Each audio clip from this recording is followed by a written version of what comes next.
Back. What we're going to be looking at today is coloration.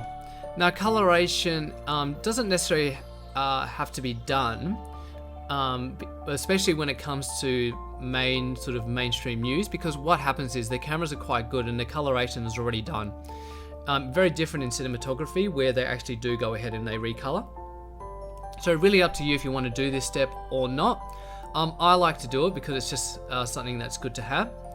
The first thing that I'll do is I'm going to select all of these visual layers. So that's all of our footage that we've actually taken. So I'm going to go ahead and do the following, which is going ahead and creating a big nest. So this means all of the footage that I'm going to be editing is going to look very similar, and I'm only going to make some adjustments very, very briefly. So let's go ahead and call this coloration. Great, so now that I've got coloration, I'm now going on to the actual color. If you can't see that, just go back to Windows and you can go ahead and press all panels, or you can just go into color very simply. So now I'm going to click on this. You can see that I've got quite a lot at my disposal here. We have basic correction, we have creative, we have curves, we have color wheels and match, HSL secondary, and also lastly vignetting.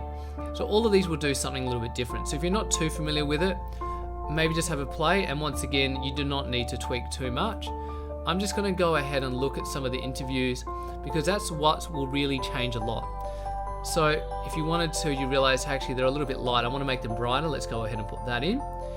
Now, color in terms of temperature is very important also. So if you want to make somebody look a little bit more distant and cold, you can actually bring that to the left-hand side. If you want to make somebody look more inviting and warm, you can bring it up a little bit more to the right. And once again, it doesn't need to be a lot. It just needs to be a little tweak here and there, just to give it that extra bit of look. You can add a little bit of contrast just to make it pop a little bit more.